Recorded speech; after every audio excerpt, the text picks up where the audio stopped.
ప్రస్తుతం మనతో శరత్ కుమార్ గారు ఉన్నారు. గోశాల గురించి, వాటి సంరక్షణ గురించి, వాటిని ఏ విధంగా చూసుకుంటున్నారు అనేది వారి మాటల్లోనే అడిగి తెలుసుకునే ప్రయత్నం చేద్దాం. నమస్కారం.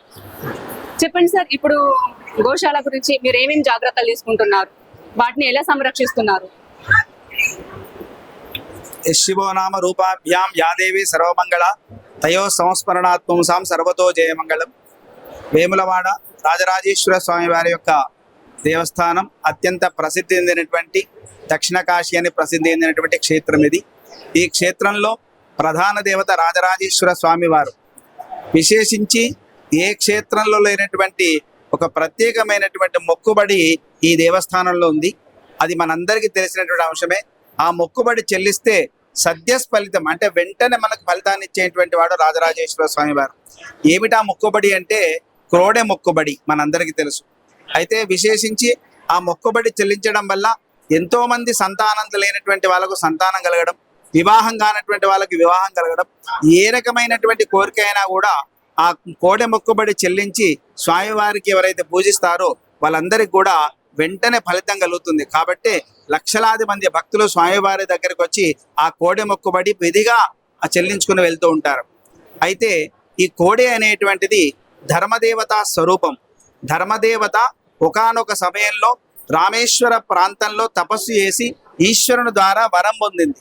వాహనంతే భవిష్యామి సర్వదా లోకపూజిత అనేటువంటి వరాన్ని పొంది. ఎందుకంటే స్వామి నీవు నాకు ప్రత్యక్షమయ్యావు, నాకు ఒక వరం కావాలి. ఏమిటా వరం అంటే ప్రతినిత్యం కూడా నీకు వాహనంగా ఉండేటువంటి మహద్భాగ్యం నాకు ప్రసాదించు అని చెప్పి వరాన్ని కోరితే ఆ పరమేశ్వరుడు అనుగ్రహించి ప్రతినిత్యం కూడా నా యొక్క వాహనంగా ఉంటూ సమస్త భక్తుల చోటి పూజింపబడదవు అనేటువంటి వరాన్ని పొంది ఆ ధర్మదేవత స్వరూపమే ఇవాళ ఈ క్షేత్రమందు కోడె మొక్కుబడిగా ప్రతినిత్యం కూడా లక్షలాది మంది భక్తులతోటి పూజలు అందుకుంటుంది. అది ధర్మదేవతా స్వరూపమైనటువంటి కోడె. అయితే స్వామివారికి సమర్పించేటువంటి కోడల విషయంలో భక్తులందరూ ఒక ప్రత్యేకంగా కొన్ని విషయాలు గమనించే ప్రార్థన. ఎందుకు అంటే సహజంగా రాజరాజేశ్వర స్వామి వారు ఇలవేలుపు దేవత. ప్రతి వాళ్ళకి కూడా ఒక కుటుంబం, ఒక ఇంటి దేవత అంటారు. కాబట్టి ఏ క్షేత్రానికి వెళ్ళేవారైనా కూడా ముందుగా ఈ క్షేత్రాన్ని వచ్చి స్వామివారిని దర్శించి వెళ్తూ ఉంటారు. కాబట్టి ఈ క్షేత్రానికిలో ఉండేటువంటి ప్రత్యేకంగా కోడె మొక్కుబడి ఉందన్న విషయం ప్రతి వాళ్ళకి తెలుసు. కాబట్టి స్వామివారికి నిజ కోడ సమర్పణ చేయాలి అనేటువంటి భక్తి శ్రద్ధలతోటి లక్షలాది మంది భక్తులు ఇక్కడ కోడ సమర్పించడానికి వస్తూ ఉంటారు సహజంగా.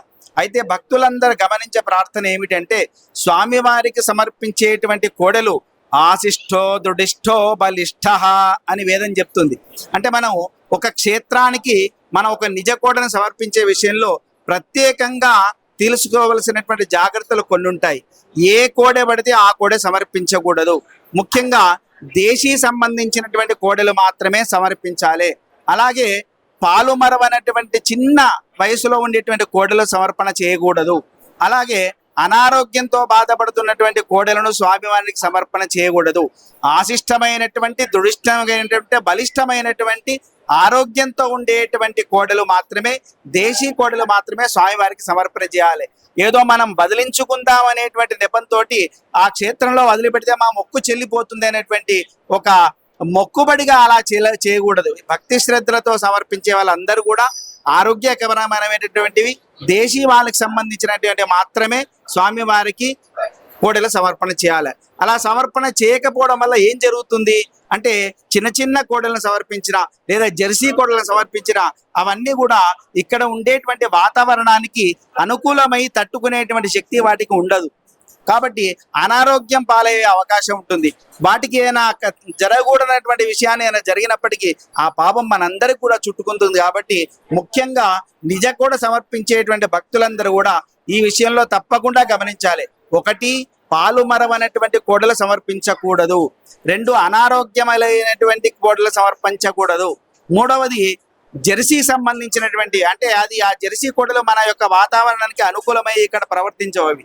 కాబట్టి ఆ జెర్సీ కోడలు సమర్పించకూడదు. కాబట్టి ఈ విషయంలో భక్తులందరూ కూడా తప్పకుండా ఈ విషయాలను పాటించాలి. మా ఇంట్లో 4 ఉన్నాయి కదా కోడలు, నేను దేవునికి సమర్పించిన అనేటువంటి ఒక మొక్కుబడిగా దులుపరించుకోవడానికి అటువంటి సమర్పణ మాత్రం ఎప్పుడు చేయకూడదు. ఆరోగ్యకరమైనటువంటి కోడలు ఇవ్వడం వల్ల అది ప్రతినిత్యం కూడా స్వామివారికి కైంకర్యంతో సమస్త భక్తులందరూ వాటికి పూజించి ప్రతినిత్యం కూడా స్వామివారికి ప్రదక్షిణారూపకంగా ఆ కోడె మొక్కుబడి చెల్లించుకుంటారు. కాబట్టి అవి బలిష్టంగా ఆరోగ్యంగా ఉంటే మాత్రమే అది అందరికి కూడా శ్రేయస్కరము అనేటువంటి విషయాన్ని భక్తులందరూ గమనించాలి. దేవస్థానం వారు కూడా ప్రత్యేకమైనటువంటి శ్రద్ధ తీసుకుంటూ ఉన్నారు. ఎంత తీసుకున్నా కూడా ముఖ్యంగా ఈ కోడెల విషయంలో కానీ ఆవుల విషయంలో కానీ మనము ఏ కొద్ది అజాగ్రత్త పదించినా కూడా అది ఏదేమైనా అవకాశం ఉంటుంది. ఏదో దానికి జ్వరం వచ్చింది అనుకోండి, అది కాస్త ఇంకో గంట తర్వాత చూడచ్చులే అనుకున్నా కూడా ఆ గంట లోపల ఏమైనా కూడా ప్రమాదం అయ్యే అవకాశాలు కూడా ఉంటాయి. కాబట్టి అంత జాగ్రత్తమయంగా అవి చూసుకోవాల్సినటువంటి బాధ్యత మనందరికీ ఉంటుంది. కాబట్టి ముఖ్యంగా సమర్పించేటువంటి భక్తులు మాత్రం ఈ 4 అంశాలు తప్పకుండా మదిలో ఉంచుకొని మాత్రమే సమర్పించుకోవాలి. ఊరికే దేవస్థాన క్షేత్రంలో వదిలిపెట్టి వెళ్ళిపోవడం కూడా అది సమంజసం, శ్రేయస్కరం కాదు. దేవస్థానానికి చక్కగా ఆరోగ్యకరంగా ఉండేటువంటి ఒక వైద్య బృందంతో కన్సల్ట్ అయ్యి, నాకు తెలిసి వైద్య బృందంతో కన్సల్ట్ అయ్యి ఇది ఆరోగ్యకరమైనటువంటి కోడనే అని వాళ్ళు నిజ నిర్ధారణ చేసిన తర్వాత సమర్పించినట్టయితే అది కొన్నేళ్ల పాటు స్వామివారికి సేవలు అందించుకునేటువంటి భాగ్యం దానికి కలుగుతుంది. మన అందరికి కూడా శ్రేయస్కరం. ఇంత చాలా బాగా చక్కగా వివరించిన పంతులు గారికి సుమన్ టీవీ తరపున చాలా ధన్యవాదాలు. Thank you sir. Suman TV తరపున మీకు చాలా ఇంత చక్కగా వివరించి మాకు ఇంత బాగా ప్రజల కోసం భక్తుల కోసం వివరించి ఎక్స్ప్లెయిన్ చేసినందుకు చాలా చాలా thank you sir. Suman TV తరపున థ్యాంక్ యూ. థ్యాంక్ యూ అండి.